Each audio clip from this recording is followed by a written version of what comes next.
Happy Friday, everybody. My name is Stuart Huggins, and I am the student intern here at the Wesley Center in Chattanooga, and I also serve as the Director of Youth Ministries at St. John United Methodist Church.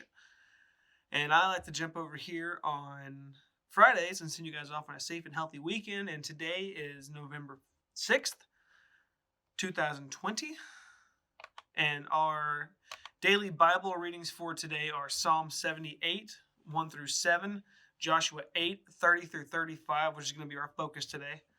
Revelation 9, 13 through 21, or you can read Psalm 70 or Amos 3, 1 through 12. So, like I said, we're going to hit, I haven't done a DBR in the book of Joshua yet, so I figured today's a good one, so I thought it'd be fun to go ahead and do one. So, it's Joshua 8, 30 through 35. This is kind of a long one, so bear with me. Then Joshua built on Mount Abel an altar to the Lord, the God of Israel. As Moses, the servant of the Lord, had commanded the Israelites, he built it according to what is written in the book of the laws of Moses. An altar of uncut stones, on which no iron tool had been used. On it they offered to the Lord, burnt offerings and sacrificed fellowship offerings. There, in the presence of the Israelites, Joshua wrote on the stones a copy of the law of Moses.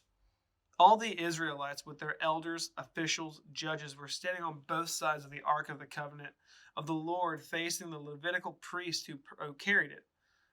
Both the foreigners live among them and native born were there.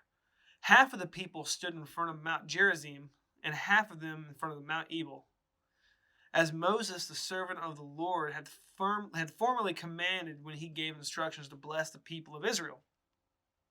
Afterward, Joshua read all the words of the law, then the blessings and the curses, just as if it was written in the book of the law. There was no word of all that Moses had commanded that Joshua did not read to the whole assembly of Israelites, including the women and children and the foreigners who lived among them. So the kind of the whole idea of this is the story of Joshua building this awesome altar and gathering these people around it and just reading off the laws that Moses himself had written, which we know as the commandments, right? So the Lord tells Moses where this altar building ceremony and subsequent offerings are supposed to take place, right? Joshua literally had a roadmap of sorts long before he ever led the people of Israelite across the Jordan River. The people of Israel, and into the battle of Jericho and Ai. And here's the interesting thing. The place that God had previously instructed his people to build this altar was roughly 20 miles north of the city of Jericho and Ai, in the valley of Shittim. But in verse 32 and 33, Joshua doesn't gather the people together so he can feed consumers. He gathers the people so that they can worship God, who has just redeemed them from the wilderness from their sins, right? He has provided a way through the flooded river and has absolutely annihilated the enemies who stood in the way of their worship ceremony.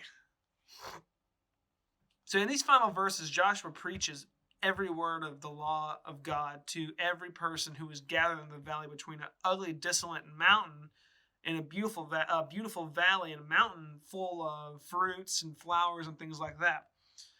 So no one was excluded from this gathering. The ex-prostitute Rahab would have been there. And we talked about Rahab and the spies last week with my DBR.